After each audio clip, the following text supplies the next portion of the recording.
προέλληνες ήσαν 4 φύλλα. Οι Μηνίες, οι Δραβίδες, οι Γανιμάδες και οι Άριοι. Αυτοί ήσαν οι προέλληνες, οι πελασγοί. Οι Μηνίες ήσαν ίσως οι πρώτοι οι οποίοι δώσαν το στίγμα του ελληνισμού. Σε κανένα άλλο πολιτισμό γυναίκα δεν εμφανίστηκε γυμνόστιθη διαχρονικά την εποχή εκείνη. Μόνο στην Κνωσσό. Αυτό ήταν το σήμα του ελληνισμού. Οι θεότητες του ελληνισμού ήσαν πάντα άρενες και θήλιες θεότητες. Ενώ οι αποστατικοί θεοί είναι πάντα άρενες. Αυτές είναι οι δύο δυνάμεις που τσακώνονται για το ποιος θα έχει τον πλανήτη. Οι θεοί των Ελλήνων και οι θεοί των αποστατών. Το άτομό σας είναι ένα μοντέλο του ηλιακού συστήματος. Έχει ένα κεντρικό πυρήνα και γύρω του περιφέρονται ηλεκτρόνια σε διαφορετικές τροχιές, όπως ακριβώς περιφέρονται οι πλανήτες γύρω από τον ήλιο. Το ίδιο συμβαίνει και στα υπόλοιπα ηλιακά συστήματα, το ίδιο συμβαίνει και στους γαλαξίες, στα σύμπαντα. Άρα, στο σύμπαν δεν υπάρχει ευθεία γραμμή. Τα πάντα είναι κύκλος. Και τα πάντα, όλη η κίνηση στο σύμπαν έχει να κάνει με κυκλική γραμμή. Δεν έχει καμία ευθεία γραμμή το σύμπαν. Ο Σταυρός, τον οποίον ο χριστιανισμός πήρε σαν σύμβολό του, δεν ήταν επινόησης του χριστιανισμού βεβαίως. Ο ισοσκελής Σταυρός είναι γνωστός ακόμα από τον Ερμή τον Τριμέγιστο, ο οποίος ήταν και ο πρώτος ο οποίος περιέγραψε τον μονοθεϊσμό σε τριαδική οντότητα. Δεν θα πάμε σε φιλοσοφική συζήτηση, αλλά επειδή, όπως σας είπα και φαντάζομαι και εσείς, σας μιλάω με τρόπο που να έχετε τις προσωπικές εμπειρίες για να κατασταλάζει αμέσως μέσα στο μυαλό σας. Επειδή λοιπόν δεν υπάρχει στο σύμπαν ευθεία γραμμή, αλλά όλες είναι κυκλικές κινήσεις, θα ήθελα να δείτε για μια στιγμή, γι' αυτό πήρα εδώ, δεν θέλω να κάνω το δάσκαλο. Καταρχήν δεν χρησιμοποιώ διαφάνειες ή slides, γιατί αυτό στο συντονισμό που έχουμε κάνει μεγάλη ζημιά. Πρέπει να συντονιστούν οι δονήσεις μας, οι πνευματικές, πρέπει να συντονιστούν για να καταλήξουμε όλοι στο ίδιο συμπέρασμα. Τι γίνεται λοιπόν? Εδώ έχουμε... Δεν πειράζει που δεν θα είμαι, έχω μεγάλη φωνή και μπορώ να φωνάζω, δεν υπάρχει πρόβλημα, έτσι. Λοιπόν, ο ισοσκελής Σταυρός, τι σημαίνει? Οι θήλιες και οι άρενες δυνάμεις. Το πάνθεο το ελληνικό ήταν 6 θεές και 6 θεοί. Έτσι τους είπαμε εμείς. Αυτοί δεν είπαν τους εαυτούς τους θεούς. Εμείς όμως τους είπαμε 6 θεές και 6 θεούς. Όταν λοιπόν συντίκτω, σύντοκος, συντίκτω, τι σημαίνει? Ότι ενώνομαι, συνέρχομαι και δημιουργώ. Επομένως, η θήλια και η άρενη γραμμή τελικά γίνεται μία με συστροφή 45 μοιρών. Αυτό εδώ όμως, είπαμε ότι η ευθεία γραμμή στο σύμπαν δεν υπάρχει. Υπάρχει μόνο κυκλική γραμμή. Άρα, τελικά, το πνευματικό ή θα λέγαμε το μεταφυσικό κομμάτι των Ελλήνων θεών, ας τους ονομάσουμε θεούς παρόλο που δεν ήσαν θεοί, και ο άντρας και η γυναίκα, οι οποίοι καταλήγουν σε έναν κύκλο από το οποίο ο μισό ανήκει στον άντρα και το μισό στη γυναίκα. Για να γίνει η συνένωση τώρα, τι κάνουμε? Τραβάμε αυτό το κύκλο προς αυτή τη μεριά, το μισό, τραβάμε το άλλο προς την άλλη μεριά και τι γίνεται? Αυτό. Για να ενωθεί λοιπόν ο άρεν και το θήλυ, η γενεσιουργός δύναμη του άρενος και του θήλεως, πρέπει να περάσει αυτό το ήμιση πάνω από το άλλο ήμιση. Αυτό καταλήγει δηλαδή ο σταυρός σε αυτό το σήμα. Αυτό είναι το σήμα που βλέπετε εδώ. Αυτό είναι το ε, το L. Είστε Έλληνες, είστε Ελλάνοι, και το πρώτο πράγμα, η πρώτη θα έλεγα αρχή συμπαντική είναι η ελευθερία. Και οι δύο λέξεις αρχίζουν από το L. Το πρώτο γράμμα του Έλληνα είναι ε και το πρώτο γράμμα της ελευθερίας, της ελεύθερης βούλησης είναι ε.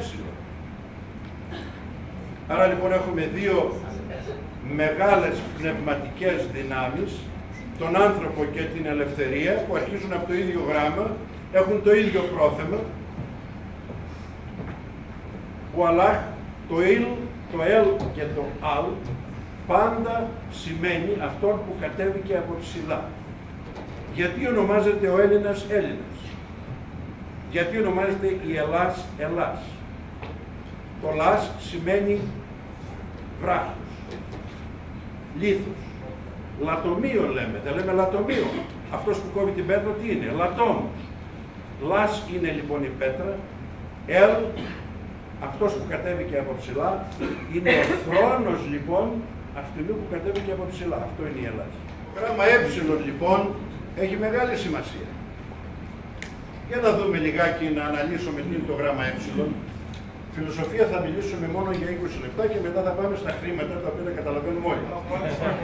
Λοιπόν, μίλα στο μικρόφωνο. Στο μικρόφωνο, δεν ακούμε εδώ έξω. Βεβαίως.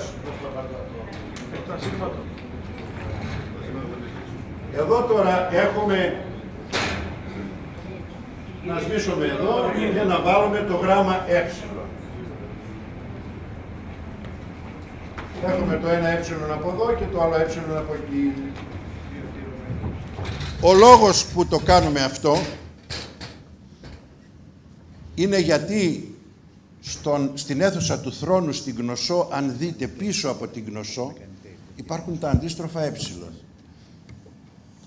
Γι' αυτό σας το λέω σήμερα, ενώ ποτέ άλλοτε δεν είπα σε καμιά άλλη παρουσίαση, το παρουσιάζω στο Ηράκλειο γιατί είστε δίπλα στην Κνωσσό. Στον αίθουσα λοιπόν του θρόνου υπάρχει το αντίστροφο, τα δύο αντίστροφα ε, και αν δείτε και το σήμα του οργανισμού μας, είναι ακριβώς αυτό το σήμα που βρίσκεται πίσω από τον θρόνο του Μήνος στην Κνωσσό. Δίπλα ακριβώς υπάρχει ένα μικρό ρητό από τον πανηγυρικό του Ισοκράτους που λέει «Ου δι πάτριον εστί, ηγείστε τους επίλυδας των αυτοχθόνων». Δεν είναι, λέει, πατριωτικό να επιτρέπεις στους ξένους να ηγούνται στη χώρα σου. «Ουδι πάτριον εστί, ηγείστε τους επίλυδας των αυτοχθόνων». Κανένας άλλος λαός δεν έχει το δικαίωμα να ονομάσει τον εαυτό του αυτόχθονα εκτός από τους Έλληνες. Όλοι οι άλλοι λαοί είναι φτιαχτοί ή έχουν μετακινηθεί στο χώρο που βρίσκονται, σε όλο τον πλανήτη. Ο μόνος λαός που δημιουργήθηκε εξ αρχής και κατοικεί στον ίδιο χώρο είναι ο αυτόχθον λαός των Ελλήνων. Επομένως, δεν είναι επιτρεπτό ούτε και ελληνικό να επιτρέπεις στους ξένους να ηγούνται των αυτοχθόνων. Να το θυμάστε αυτό. Το πρόβλημά σας είναι αυτό. Αφήσατε τους ξένους να ηγούνται των αυτοχθόνων. Το είπε ο Ισοκράτης πριν 2.500 χρόνια. Η ίδια αλήθεια είναι πολύ εμφανής και σήμερα. Ο ανθρώπινος εγκέφαλος έχει περίπου 100 δισεκατομμύρια νευρικά κύτταρα. Το κάθε ένα από αυτά έχει 15.000 διασυνδέσεις, δηλαδή καλωδιάκια, διασυνδέσεις με τα υπόλοιπα κύτταρα. Το σύνολο του ηλεκτρονικού δικτύου στον εγκέφαλο είναι 150 τρισεκατομμύρια ηλεκτρονικά δίκτυα στον εγκέφαλο, το οποίο είναι υψηλότερο από τον αριθμό των αστεριών που έχουν οι computers, δηλαδή οι ηλεκτρονικοί υπολογιστές, έχουν υπολογίσει στο σύμπαν, στο δικό μας το σύμπαν. Περισσότερες λοιπόν έχουμε ηλεκτρονικές διασυνδέσεις στον εγκέφαλο από ό,τι αστέρια στο σύμπαν. Ο ανθρώπινος εγκέφαλος χωρίζεται σε 3 κομμάτια. Έχει αυτό το σχήμα περίπου.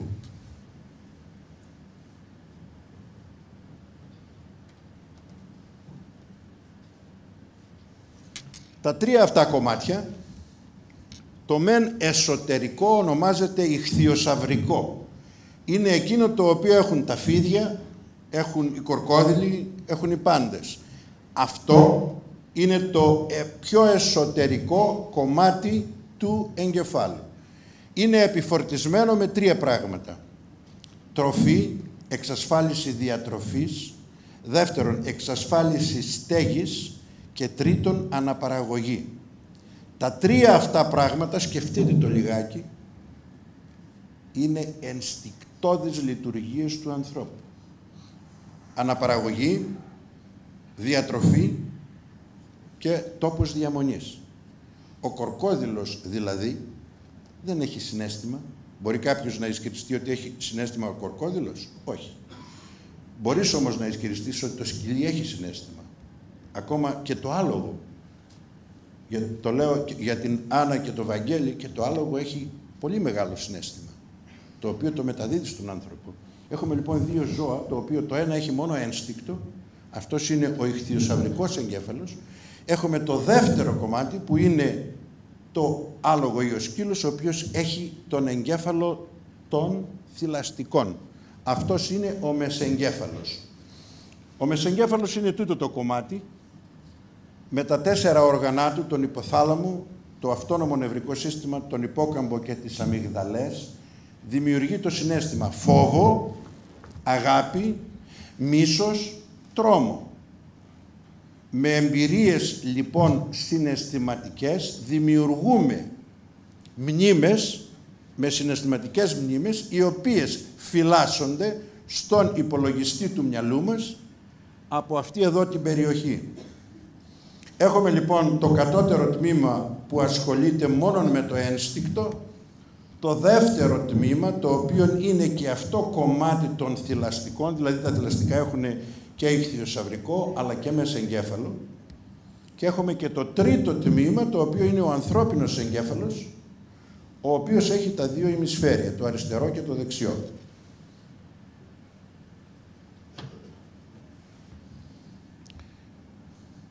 Ο λόγος είναι κατεξοχήν ελληνικός.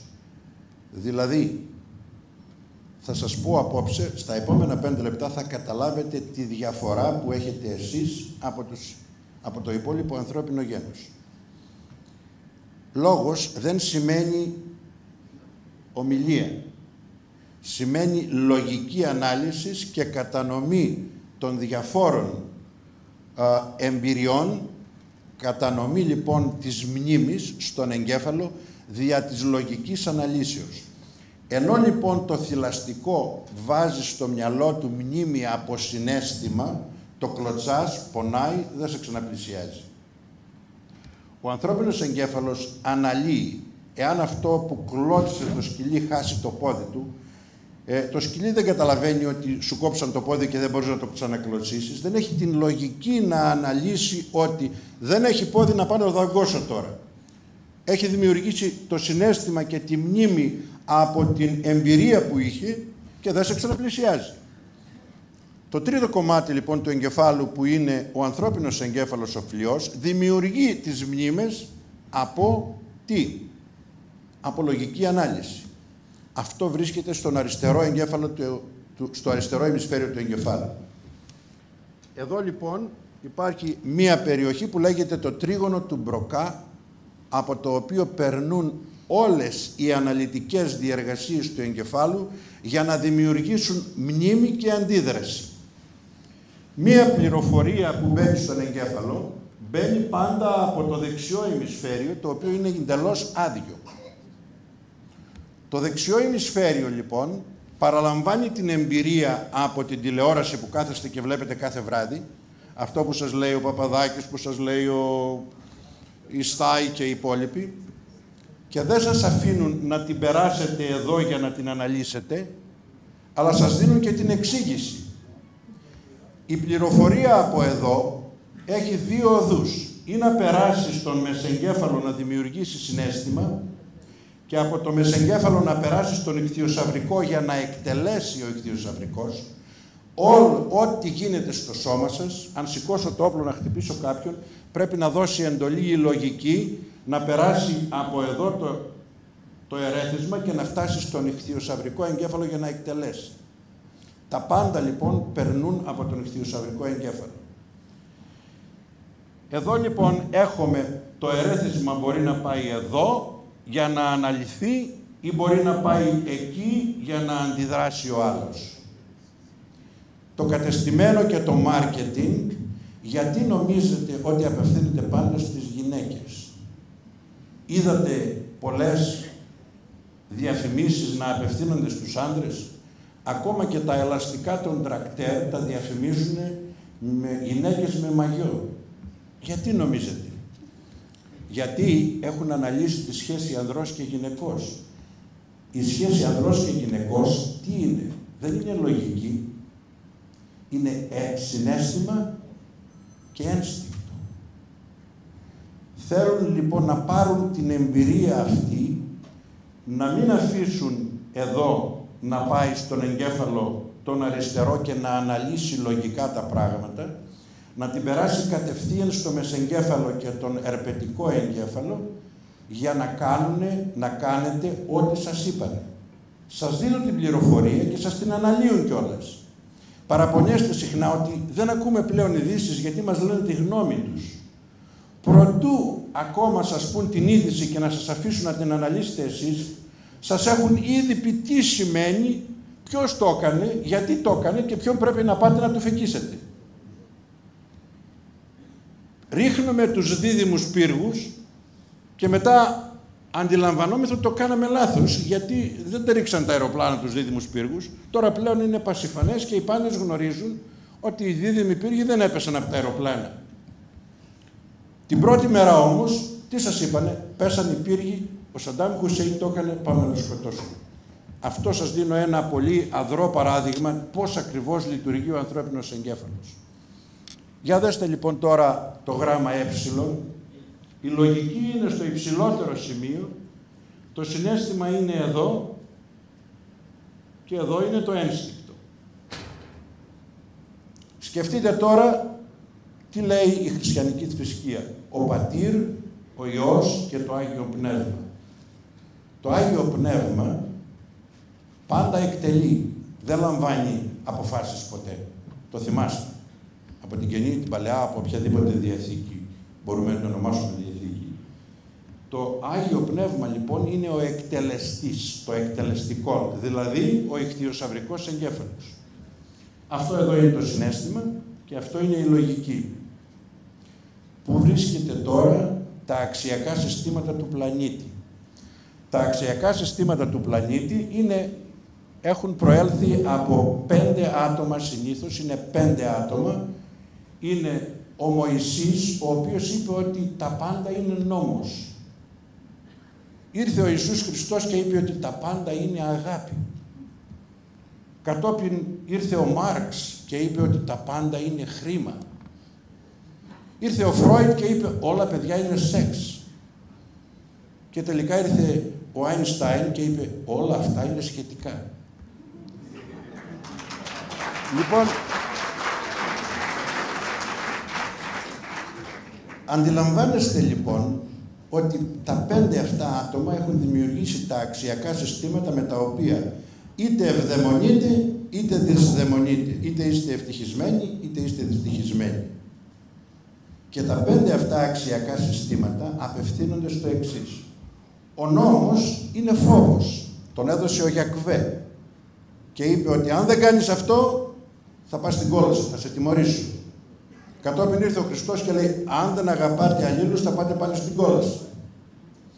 Ήρθε ο Μάρξ και λέει αυτά ιδίες είναι, τα πάντα είναι χρήμα. Άμα έχεις χρήμα όλα γίνονται.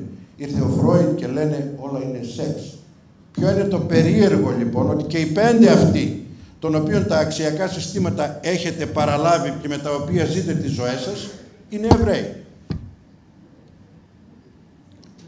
Τόσον ο Μωυσής, ο Ιησούς, ο Φρόιντ, ο Αϊνστάιν και ο Μάρξ ήσανε όλοι Εβραίοι. Πού διακινούνται όμως? Διακινούνται όλοι στο συναίσθημα και στο ένστικτο. Κανένας δεν απευθύνθηκε στον λόγο. Ποιος απευθύνθηκε στον λόγο? Μόνον ο Έλληνας. Ποιοι είναι οι αντίστοιχοι αυτών των 5 στην ελληνική διανόηση? Ο Σωκράτης και ο Πλάτωνας, ο Αριστοτέλης, ο Πυθαγόρας, ο Αρχιμίδης, ο Αναξίμανδρος.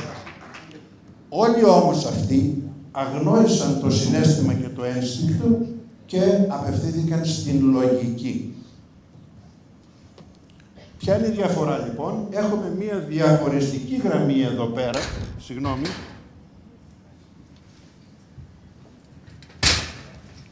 έχουμε μία διαχωριστική γραμμή,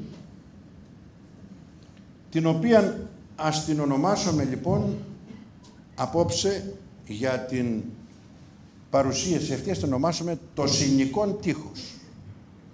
Αυτό λοιπόν είναι το συνοικόν τείχος. Τα αξιακά συστήματα στα οποία ζείτε είναι από εδώ και τα αξιακά συστήματα του ελληνισμού είναι από εδώ. Εδώ έχετε τους 5 που σας ανέφερα και εδώ έχετε τους άλλους 5 που σας ανέφερα από την... Αυτοί εδώ προσπαθούν συνέχεια να πάρουν μαθήματα από εδώ. Προσπαθούν συνέχεια να σας φτάσουν. Δεν μπορούν όμως. Γιατί? Γιατί αυτοί εδώ, το συναίσθημα και το ένστικτο, είναι μόνον με αυτά που βλέπεις και αισθάνεσαι, ότι προσλαμβάνεις δια των αισθήσεων. Αυτό ονομάζεται νόησης, αντίληψης. Αντιλαμβάνομαι λοιπόν, βλέπω μία ωραία κοπελιά και την ερωτεύομαι, έτσι.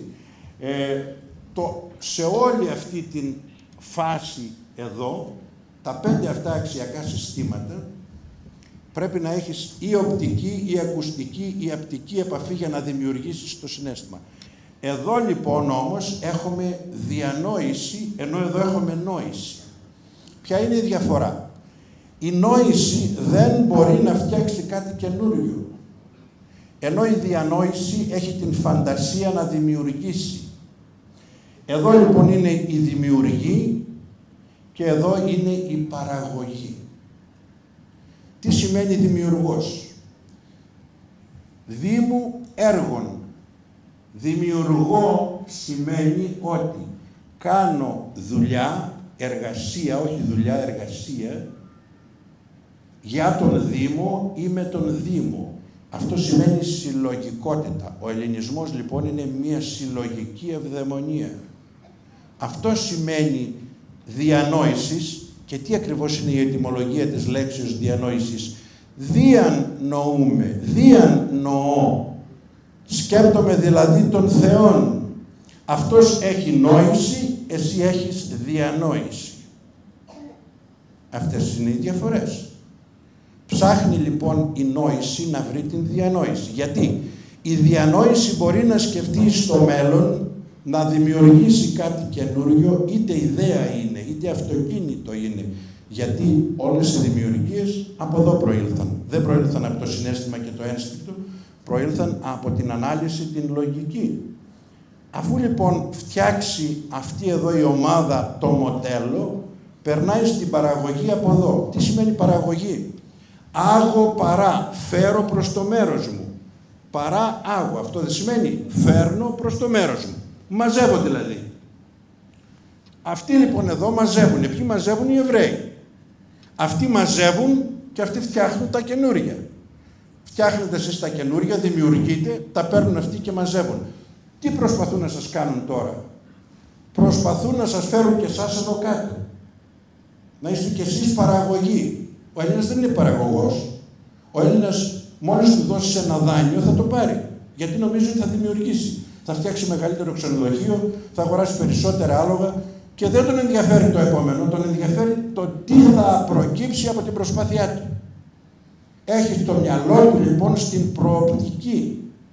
Έχει το μυαλό του να προβλέψει το τι θα χρειαστεί, να το φτιάξει.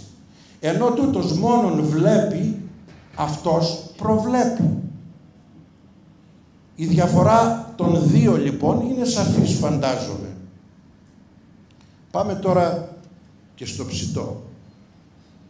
Δύο λέξεις, χρήμα και νόμισμα. Το χρήμα τι είναι? Έχω στην τσέπη μου 3 ειδών, ας τα πω λεφτά στα κριτικά. Αμερικάνικο, εγγλέζικο και ευρωπαϊκό. Και τα 3 αυτά ονομάζονται χρήμα. Δεν μπορεί όμως να ονομαστεί αυτό νόμισμα. Νόμισμα θα ονομαστεί το καθένα από αυτά.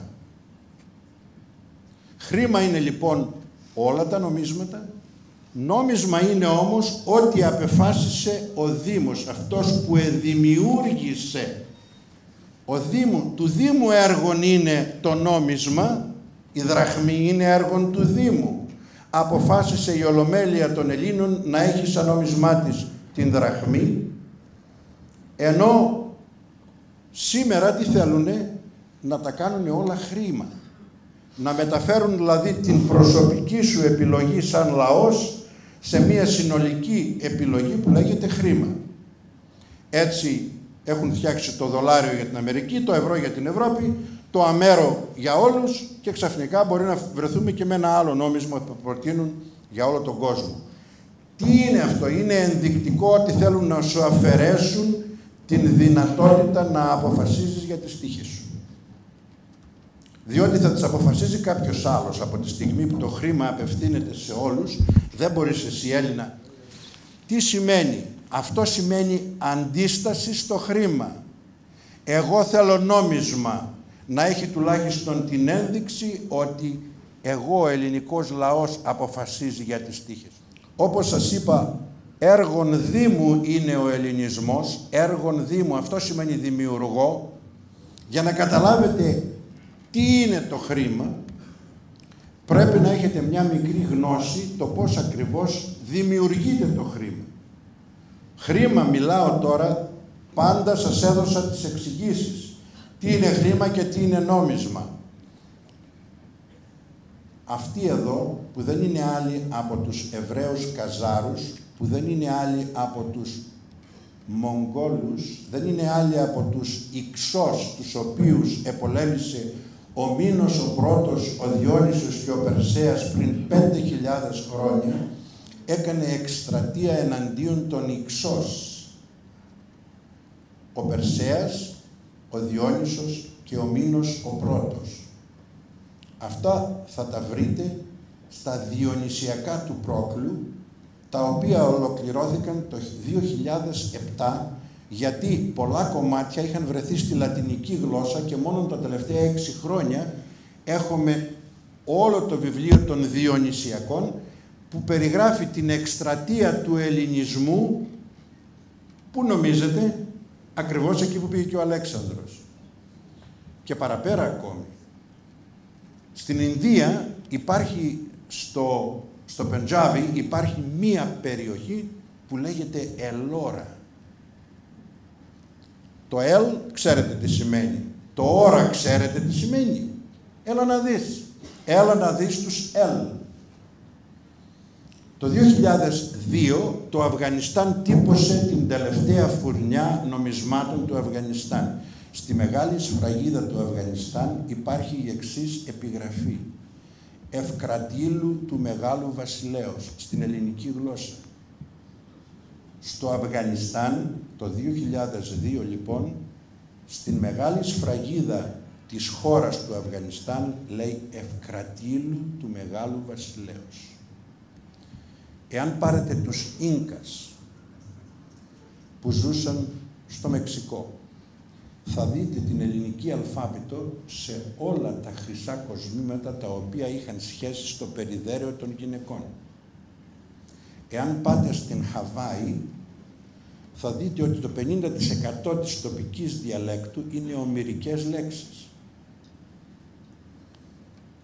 Εάν πάτε στην Αυστραλία, στους Aborigines, θα διαπιστώσετε ότι οι Μαορί έχουν το αντεστραμμένο ζωγραφισμένο στο πρόσωπό τους.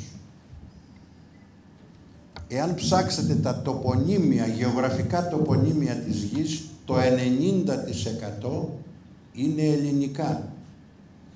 Εάν ψάξετε τα ονόματα των αστερισμών από τον Ιώβ ακόμα, όπως είπαμε, στα Χανιά, δηλαδή πριν 5-7 χρόνια, στον αστερισμό της Ανδρομέδας, του Αρκτούρου και των Πλιάδων, τα αστέρια έχουν ελληνικά ονόματα. Αντιλαμβάνεστε λοιπόν ποια ήταν η αυτοκρατορία των Ελ, δηλαδή εσείς. Εσείς είστε οι εναπομείναντες από τους Ελ και αυτή εδώ η ομάδα, οι από κάτω, θέλουν να εξαφανίσουν την προσφορά σας προς το ανθρώπινο γένος. Εάν ήταν οικονομικό το θέμα, ήταν θέμα 3 λεπτών. Που δεν είναι οικονομικό. Γιατί θα λυνότανε αμέσως. Ο λόγος λοιπόν που δεν θέλουν να το λύσουν είναι άλλος, τον οποίο πρέπει να ανατρέξετε μέσα στις ψυχές σας και στο DNA σας, να καταλάβετε γιατί δεν θέλουν να σας απελευθερώσουν. Διότι, ξέρετε γιατί? Γιατί δημιουργείτε, είστε δήμος, είστε συλλογική ευδαιμονία. Και εδώ πρέπει να κατακαιρματίσουμε τα ενεργειακά πεδία της γης, γι' αυτό προβάλλουμε εξάλλου και τα ατομικά δικαιώματα. Αυτό που γίνεται σήμερα είναι τα ατομικά δικαιώματα και βάζουν τον αδερφό και τσακώνεται με τα αδερφίδια το χωράφι. Η γυναίκα βλέπει τον άντρα και λέει θα πάρω διαζύγιο και θα σου πάρω τα μισά. Δεν υπάρχει κοινωνική συνοχή. Εδώ είναι η κοινωνική συνοχή. Στη δημιουργία είναι η κοινωνική συνοχή, ενώ στην παραγωγή τι είναι?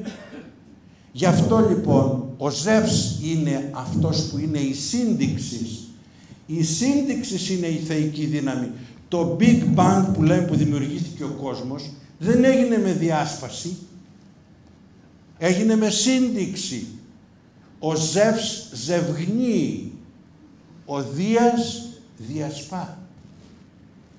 Γι' αυτό λοιπόν έχουμε Ζεύς και Δίας. Γιατί να έχουμε 2 ονόματα για την ίδια πνευματική οντότητα? Γιατί η Ελλάδα να λέγεται Ελλάδα εδώ και Γκρίς στην Αλβανία ή στην Τουρκία? Υπάρχει κανένα άλλο κράτος στον κόσμο που να έχει διαφορετικό όνομα μέσα και έξω από το φυσικό του χώρο? Δεν υπάρχει. Άρα υπάρχει κάποιος λόγος. Σκεφτείτε τα. Δεν σας δίνω τις απαντήσεις. Οι απαντήσεις είναι πασιφανείς. Ελλάς. Για να μην τολμήσει κανένας να χρησιμοποιήσει τον όρο Ελλάς, τον ταυτοποιήσανε με το πνεύμα του κακού. Και λέγεται, ο διάβολος στα αγγλικά λέγεται hell. Για να το πάμε λίγο παραπέρα, δαίμον, θυμάστε ο Σωκράτης, κατηγορήθηκε ότι εισάγει κενά δαιμόνια, καινούργιες ιδέες. Το δαιμόνιον ήταν η ιδέα, η πνευματική δημιουργία. Για να αποσυντονίσουμε τον ελληνισμό, ονομάζομαι λοιπόν τον δαίμονα επίσης με το όνομα demon, έτσι λέγεται στα αγγλικά, για να μην τολμεί κανένας να αναφέρεται στις πνευματικές δημιουργίες των Ελλήνων. Εωσφόρος. Ο Εωσφόρος στα ελληνικά σημαίνει ο φορέας της ιούς. Ιώ είναι η αυγή, ο φορέας του φωτός. Ο Εωσφόρος στην αρχαία Ελλάδα ήταν ο Θεός Απόλλων. Έτσι